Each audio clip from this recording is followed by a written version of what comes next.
Hey, welcome back to Taste for Adventure, and today we're going to be talking about drinking beers in springtime. We're still in the middle of construction on That's the right. the old Drinking Griffin Tavern, so thought we'd do a little bit lighter episodes with a little bit lighter beers. Yes, absolutely. So, in the winter, I think that is barrel-aged beer season, stout season. Some heavy stuff. Yeah, but in the spring, you start seeing the emergence of lighter springtime beers. You really do. Just the idea of drinking seasonally. What you want to drink, in spring versus summer, fall, and ultimately winter. And it's just crazy the levels of difference you get. You're not going to want to maybe drink, the biggest, heaviest stout in the middle of a 90-degree summer day. That's right. Yeah. You might want something that warms you up better than a wheat beer in the middle of winter. Sure. You know what I mean? So lots of different seasons for lots of different beers. I think out of all of the beer drinking seasons, spring has the widest variety of potentials in flavors. I mean, you have very strong beers, like German Bocks are very commonly offered up in the spring. You have very light beers. You even start seeing a lot more hoppier beers, as well as some fruitier beers in the spring.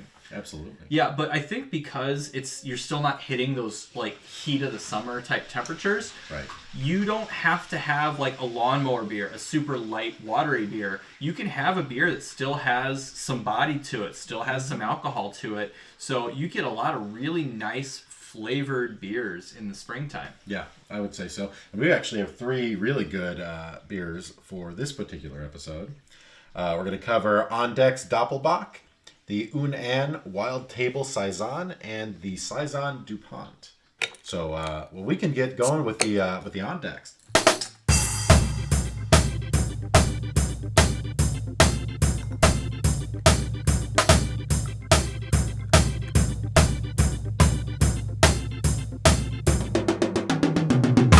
All right. So up first we have the Andechs Doppelbock. Yes. Now, this is available year-round. Okay. Andechs is an import German beer. I was gonna say, yeah, it's very old world. Very, it's got that cool cap on the top. Very. Yes. The whole bottle is really, really neat. Yeah, so go to your favorite import bottle shop to get your hands on this one, and this is a brewery a little bit outside of Munich, and as I said, the Doppelbock is available year round. But I think Doppelbock, it's almost like the opposite side of the calendar from your Marzen. It's a malty lager. I'll say. Not super dark, but definitely not light. Oh yeah. So it's really nice for that kind of transition type weather. You're not quite ready for the floral, hoppy lawnmower fruity beers, maybe. Right. But want something a little bit more flavored and a little bit different than, the stouts and porters. This could be a really nice offering, and I think a lot of Bock beers kind of fit that bill. I would say so. Absolutely. I'm actually having a little bit of a sensory overload coming out of the winter. Drinking all of those winter and fall beers, just wow! This is just such a different flavor character. I feel like it's still malty, but it's malty in a different direction. Yes, absolutely. If that makes any sense, it's more crisp, more clean. Yeah, and that's very typical of most of the German brewing. Germans typically don't use a ton of adjuncts with their brewing. Right. It's really more about the process. Right, so they're not going to have caramel malts things or roasted malts like you will have in most of your winter beers. So these darker German lagers are usually achieved by decoction mashing, very long boil times, and just good process versus having malts that are roasted to a darker color. Yeah. So you're going to get that really rich, bready, toasty German malt beer quality. It doesn't have the spices like you would with a fest beer or a Marzen or something like that, but it's got a lot of the same character, actually, if that makes sense.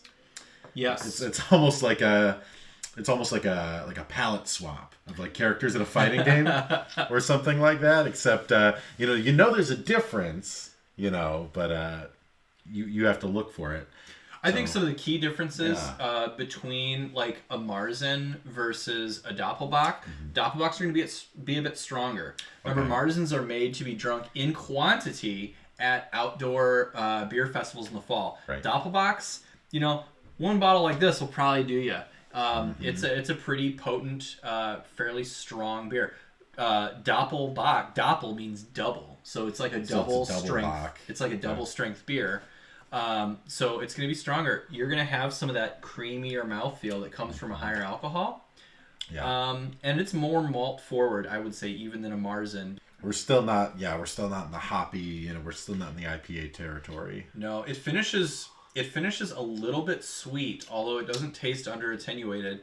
I think it almost tastes sweet because of the lack of hops balancing That it, could be it. more so than it I'm being getting overly that slight sweet. sweetness on the end. Yeah. Oh, it's the end of this, you know, the terrible winter. You know, we had some really cold days, we had some really snowy days, and it's just like, I'm done, I'm ready, and this is like the beginning of spring, like exiting winter in a bottle almost. I'm actually really enjoying it. This is the light appearing at the end of the tunnel, right? Exactly. You're still in the tunnel. Yep. You're still having these big malty beers, but you can big ones, see the light coming. Yep. Yeah. So some other there are several types of bocks out there. Okay. So Doppelbock is a double bock. There's a Dunkelsbock, which means a dark bock. Okay. It's not going to be as strong as the Doppel, but it is going to be as dark, maybe even a little bit darker. Okay. There's the Hellesbock, also known Helles, as the Maibock, which is, you can drink that in May. May. That makes sense. Okay. Yeah. That's a lot lighter in color. Interesting. So that's going to be like a deep blonde sort of color. Gotcha. So these are just great categories of very malty, fairly strong German lagers. Sure. Now, is there any historical precedent for drinking this type of beer versus like a stout or something like that heavier that you're aware of, or? Like I said, I know a Hellesbock is also commonly referred to as a Maibock, and I think that is drunk in like May festival times. So like spring festivals. I don't know too much about other bocks other than sometimes I've noticed in the last 10 years or so, a lot of American breweries will put out spring bock beers. Okay. I think Sierra Nevada, Sam Adams, some of like the really large national craft beer brands have put out spring bock beers. Okay. And I think it's to kind of hit that, you know, malty coming out of winter, but we're not into that real like light hoppy fruity beer season yet. Yeah. So I know that I think it's a little bit more of like an American craft push into so that. All right. Along with the German Maibachs being like a May spring festival. Well, I guess when you've been around since 1455, you're doing a pretty good job. That's right. So 1455 was just a few years before Columbus landed in America. Yeah. So that's pretty old. Yeah. It could be Columbus's choice beer. Who knows? It could be. You probably would have gone with Spanish beer. What were the Spanish drinking back then, right? It's hard to say. Yeah. I don't know. If you know, let us know. Yes. Comment below what the Spanish were drinking in the year 1455. All right. Well, so we're going to move on from Doppelbock to a pair of Saisons, which I think a lot of people really attribute to early harvest season and the spring season. Sure. All right. Well, we have the Unan. Yes. The table Saison. Now that is a clear beer. That is That's amazingly clear. I was just looking at that. Got the head on that and everything. Yeah. Oh, I'm into that. So getting a hint of a little bit of funk too. So a little bit of funk. This actually marks the channel's first sour beer. Oh, yeah. Okay, I'm That's in. Right. You know me and my sours. I know, surprised you a little bit there. That one, didn't I? Yeah. I'll take it. Yeah, we went from the super like traditional kind of old world style. This is a super minimalist can. Yeah, right. Yeah. That's a little wild in and of itself. So this is like if this is a very old brewery, this one's like hyper modern. Right. So So it's really common. Saison is a great style that can be blended with fruit, can be made sour, can be barrel aged. So Saison, you'll find a ton of experimentation with Saisons, which makes it just a really fun style to sample, to brew with, and to enjoy. Yeah.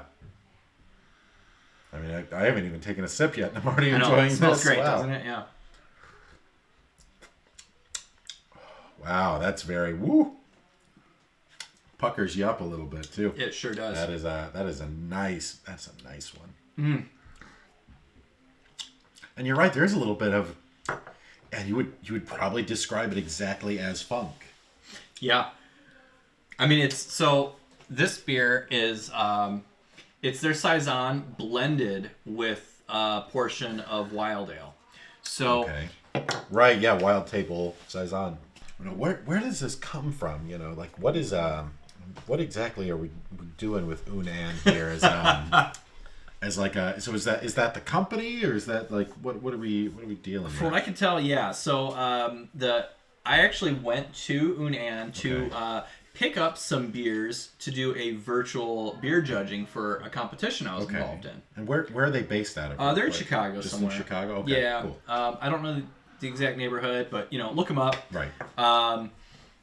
So I during the COVID season, obviously you can't get in a room with 100 other judges and be sniffing and talking about the beers next to each other. So I've been doing a lot of virtual beer judging. Yeah. So it's basically the organizer collects all the beers that are shipped in or dropped off, and then prepares the beers for the judges to go pick up somewhere and then bring back home. And then it's like a Zoom session, meet up with the other judge, and then we taste through the beers together to evaluate. So I actually went to this brewery, and I've been making very few excursions into the world this past year. Yep. So went out to this brewery in Chicago to pick up the beer, and I'm like, if I'm in Chicago and I'm picking up the beer at a craft brewery, I am certainly going to take some of this craft brewery's beers home with me. You should. Because definitely. I haven't seen that around before. So I was there. I sampled a couple of beers. This one was just really, really stood out to me as fantastic. So I made sure to bring a few home. Yeah. Well, that's super interesting. Yeah. That is wow. Well, I'm glad you did, because this is a little bit. I mean, it's wild.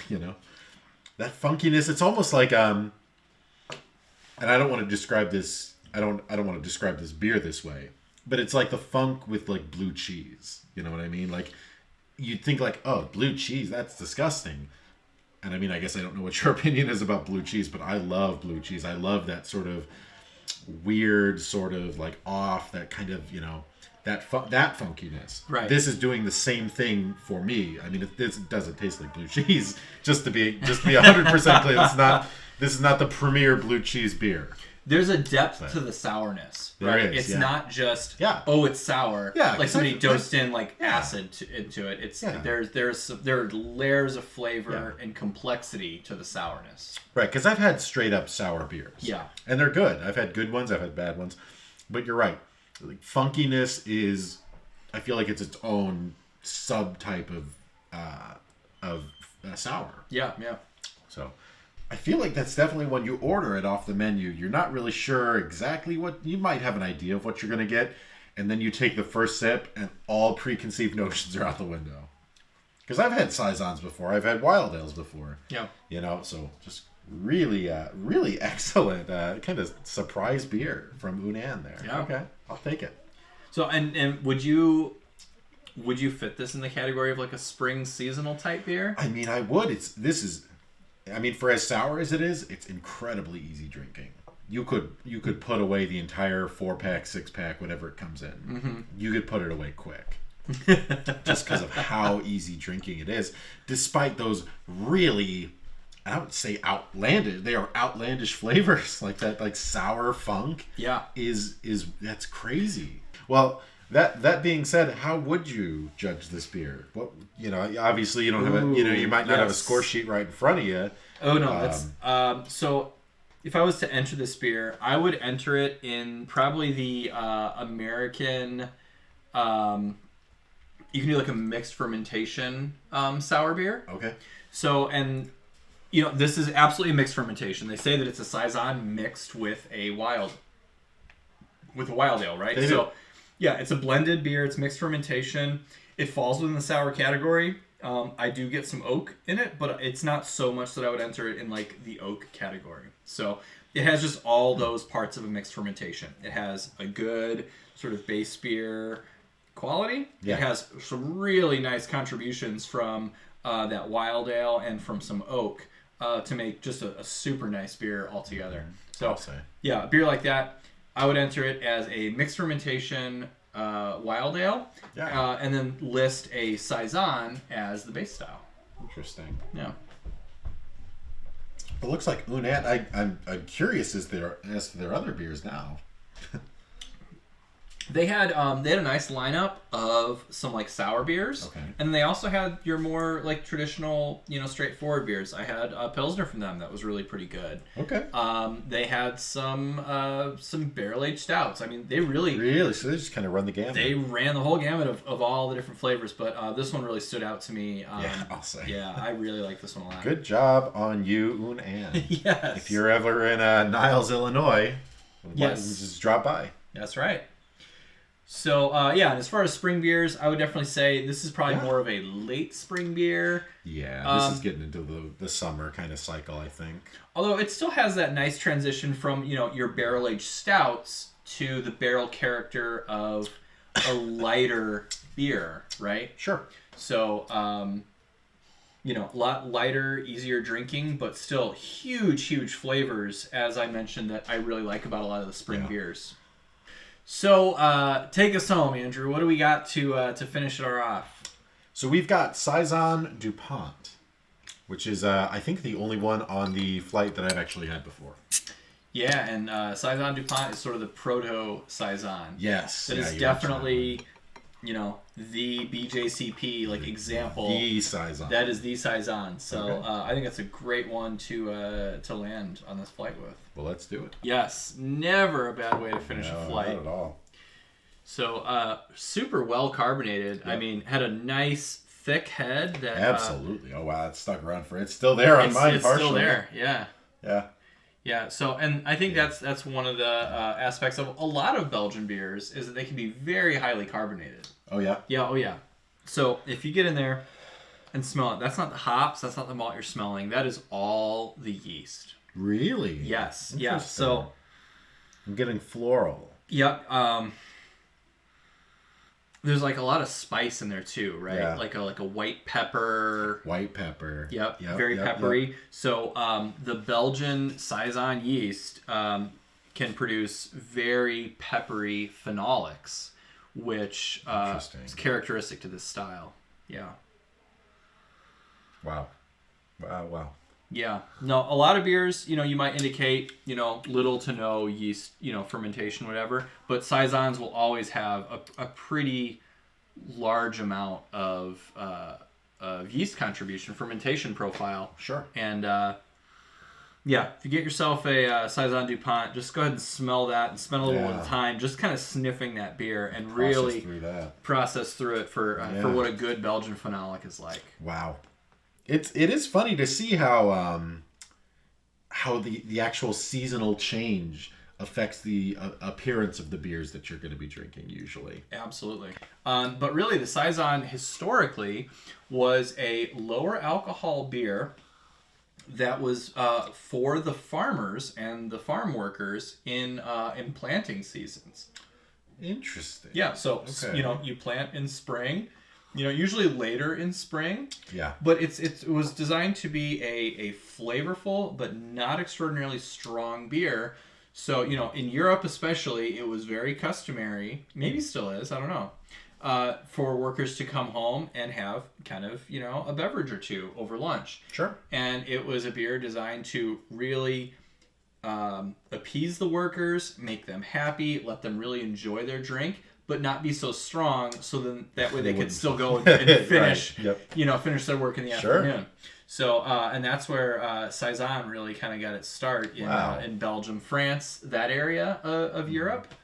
Now, Saison also in the BJCP is really interesting in when you enter a Saison, you actually have to enter it in one of three, another subcategory. So you have to. It's not like you can just settle on like, You can't enter a Saison. You have to either enter a table strength Saison, which is like that, like lighter. Okay. A standard strength, or like a strong, like a double strength Saison. Wow. Yeah, because especially in modern interpretations, because it's such a versatile, very unique, flavorful beer, there are so many ways that people interpret Saison that when you're entering in a competition, you have to declare if it's lower on the alcohol spectrum up to higher. Interesting. Yeah. Okay. And this is a great example of a table strength Saison, because I think this is pretty low in alcohol. Sure. Yeah. Yeah. Which historically, that's how they were. Right. But again, I think similar to the Un An, lots of flavor. There's a ton of flavor. But it doesn't have to be a super alcoholic beer. You know, compare this to like any American, macro lager out there. Mm-hmm. It's roughly the same alcohol content. Right. And but the flavors. Yeah. The flavors there. It's still really easy drinking, really nice. I mean, Mm-hmm. I could see having 2 of these at lunch and being great. Still being fine. I really think that, it pairs well with the warming temperatures. When you get out there, try something lighter than the summer, dark beers, but still really flavorful. And I think that's been kind of the theme that we've discovered on this episode today. Yeah, big bold flavors from just wow. Like huge bold flavors, but not being like barrel aged, stout style of beers that you have in the winter. So yeah. And it just goes to show you that you can achieve that without having to go, big boy, 9% stout. Absolutely. That's a great point. So, wow. I'm really impressed with all the beers on this one. I think we had a lot of really good examples of the style. Just getting into that spring seasonal beer. We're finally leaving winter. Mm-hmm. I think today it's 55 out there. Yeah. It's a far cry from the 30 it was last week. The mid 20s it was last week. It's a nightmare here in the Midwest just during the cold season. But this is nice. It's bringing me into like a spring mindset. Like you could buy whatever this comes in 4-pack, 6-pack. You could have this while spring cleaning. Absolutely. This is great. I would. Well, with a possible exception to the Andechs, because I think that's designed to put you on your ass. But the other 2 I could definitely see, having while you're spring cleaning. Yeah, maybe those are mid cleaning breaks, and the Andechs is sitting down at the end of the night, then you pop the Andechs. You got dinner, you got the Andechs. That's right. Yeah, that's right. I'm into that. Put you in a nice deep sleep before the next day of landscaping. Do it all again. Landscaping or making a drinking Griffin Tavern. That's right. Yeah. This is gonna look great once it's all finally done. Thanks. I think. I'm looking forward to it. Yeah, I think that's gonna look really awesome. Yeah, well, we look forward to many more sessions in the completed Drinking Griffin Tavern. So join us again. We're going to actually continue a mini-series on spring beers. We have a couple more episodes lined up.